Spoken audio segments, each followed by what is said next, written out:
Hi, so what I thought that we'd quickly look at today is body action, shenfa. In our school, we teach 8 major ones. From there are others and combinations of them, so let's just run through the first 8 of them, okay? I've already discussed one of them in a previous video, which is body rotation, okay? The idea is that, and again, it doesn't matter what stance you're in, some stances work better with certain body actions, but we'll just keep it dead simple. One of them is to use your waist, okay? Is to use your waist, okay? Often people make this too big, okay? So they do big waist movements of things. They over-exaggerate their shenfa, okay? You know, you see people do things where they're out here and they open up and then they really, that's all well and good, okay? When I'm standing and I don't actually have somebody trying to punch me, okay? But over-exaggerating body actions can be a problem. You always want to make them small. You have to start off fairly big, but I don't want to be doing body actions that are too big to begin with, because they're not, when somebody's trying to punch you in the face, you're going to find it very hard to do big, over-exaggerated movements. So the body rotation, if my stance is like this, I just snap my waist in, okay? So I have my gua, the gates, okay? I close one and I open the other, and I drive in, okay? I'm just keeping it real basic. There's lots of mechanics that are going involved in this. Now I could be hitting loads of different types of movements, okay? Depending on what type of strike I'm doing, I can be using, I can be using rib power, I can be using my scapular power, okay? It depends on the type of strike. The next basic body action, we'll say, is body down, okay? Is using gravity a little bit. So it would be like using a dropping P-train, okay? Just to use gravity to drop, okay? So I might have something like pectoral from the from the praying mantis, okay? I can just turn my waist, so body rotation, and just use gravity a little bit. If I'm going to pull someone to the ground, I just use gravity, okay? So I relax my body, gravity dropping down. Next one's body up, okay? It's the reverse of that. So if I wanted to, say, elbow somebody here, okay, what I do is I use body rotation, okay, and I just press my feet into the ground a little bit, tighten up, and just raise up a little bit, okay? Just a little bit of upwards movement, okay? Body up. The next one we'll look at is body shift, okay? Is when you're driving out a kick. You can be done with strikes as well, but we'll look at a kick. If I'm kicking, my hip, okay, turns into it, okay? So I don't just kick with my leg, my hips, okay, drive into it. If I'm driving out a side kick as it comes up, I turn, okay, I turn my hip into it, okay? Body shift.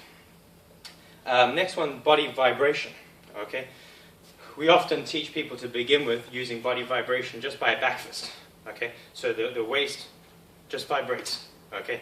Vibrates. But later on, you actually use this vibration, very common in the internal styles, for striking, okay? What we call it helps deliver internal shock, okay? So if I'm using a punch with body vibration, okay? Using an elbow type of strike, okay? Striking body, the body vibrates, okay? As I drive out, the power comes from the ground, vibrating out. The biggest problem with that one is that you have to make sure that your strike is done at the same time your hip moves forward. Often when people do it, they go 1, 2, and the hip is going backwards. 1, okay? It has to hit at the same time, boom, and shake back, okay? So body vibration. The next one, body lunge, comes from, or body throw, from Xingyi. In particular, uses it enormously. Praying mantis uses it as well. And this is the idea of moving your body as fast forward as you can. So if I'm in this position here, very typical of Xingyi, okay, is to squeeze your legs here, squeeze the muscles inside. As I squeeze the adductors, okay, my buttock squeezes and I drive forward, okay. I haven't talked about breathing now, just the body action. Bongbo Kyun, burst crushing step or crushing step boxing, okay, one of the fundamental movements, okay, is to drive forward.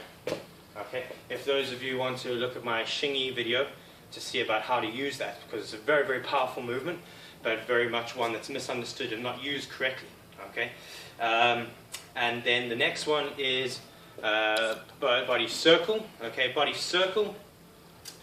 Often we just use this for throws and things, but actually it is later on used in striking in the bagua. But for instance, if I was going to do a hip throw on somebody, 1, 2, my hip comes out, so body circle, and I throw. But obviously, you have the 7 stars, okay? Feet, knees, hips, okay? Wrist or fist, elbow, shoulder, and head, okay? You can use all of those for power. So, using my hip for power, if my helper was in close, and Helen drives in and a punch, and I come from here, and I strike in, and from here, I collapse in like a chain, 1, 2, 3, okay? I can use my hip for power. You can use any part of your body, okay, for power. In Shingi, you start to learn later on that I can do P-tren here, but then I can do P-tren with my elbows. I can do, okay, with my shoulders, okay? You can use your whole body for power, okay? And then body whip, okay, which is, some people in Shingi look at it as a tiger, your spine, okay? An enormous, very, very important, your spine for power, spine power, okay? Your scapula is very important. Your ribs are extremely important, especially if you're grabbing, your rib power, and then your spine power, okay? And we just, to begin with, we teach people with 2 hands, but later on you go with single hands, and it comes out slightly different because you can use body up, body down with body rotation. Okay, but the basic body action would be from here. My spine waves. Okay, when we're practicing, you see my arm. I'm not using my arms. Okay, this short range type of power. I actually, when we demonstrated it, you can be surprised. I cracked a student's sternum with this movement. Just by on touch, okay, without using the elbow, just your spine power, okay. So some styles of Shingi will use dragon, or should I say tiger, okay. They'll scoop in and, okay, spine power, enormously important. And later on, you'll learn to use your spine, body drop, everything when you punch, okay. Let alone the coiling, twisting type power. What's important is, you see, they're quite basic and not made too big. Okay, people make them too big and their bodies are they look nice and soft and all flashy. And while they look good for forms, okay, they don't pack any real power, okay. Again, if you want to know how powerful somebody's movements are, ask them to hit you, okay. The form only tells you if the person has the body mechanics, the slight body mechanics. People fake power, okay? I've met a lot of people, particularly people that do like Tai Chi and other styles that talk about Fa Jing and everything. Yet, when they punch, there's nothing in it. Okay, they can push real far, but the last time I've seen a push finish a fight, okay, very rare, okay? But when it actually comes to punching someone, they have very, very little power, okay? So, what you want to make sure is that when you're doing these exercises and you're learning them, they actually pack power, okay? You've got to be able to hit something and hit it hard. In our club, we will use phone books, and maybe I'll do a video on that to show how we strike. And so we have to practice hitting somebody, okay? It's one thing about trying to develop the power with your body, but then you have to learn to transfer the power, okay? And playing little kung fu games with each other and not actually hitting a person can be a major problem, okay? You've got to test that you can actually generate power with these exercises. So don't be fooled by people that say they can do them, but you don't experience it. Okay, you have to feel that they can generate power in technique. Okay, whilst moving. Otherwise, you could be just doing things for show. And often, body mechanics in a lot of styles today have been changed for demonstration. Because you've got to remember, look in the history of Chinese martial arts, wushu. The government art became quite prominent in displays, and people started changing their movements to make them look bigger and nicer for the crowds to see. Okay, and their first thought wasn't application. Okay, some of the basic body actions aren't very big; they're very small.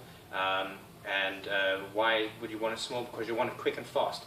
A movement that's big has its power spread over a big area. A movement that's condensed and small, okay, is more powerful. So we would teach body generation, what we call coiling. Okay, some people refer to Fa Jing, but to begin with, we go big. Then we go medium. but still you can't use those. Only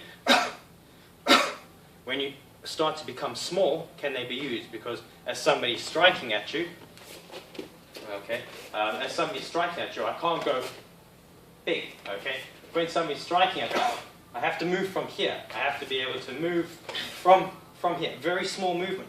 The waist moves very small, okay? So you make what's big, okay? It's not going to work, okay? You make it small, okay? Small, okay? You can't see it, but you feel it. The power's inside. The twisting of the tendons, okay? So what looks big and flashy usually is useless. Remember that, okay? What looks very, very easy and simple, and somebody does it on you, you think, fuck, oh, shit, that hurts. That's the real stuff, okay? So good luck with your training, and I hope I've given some ideas for you. Thank you.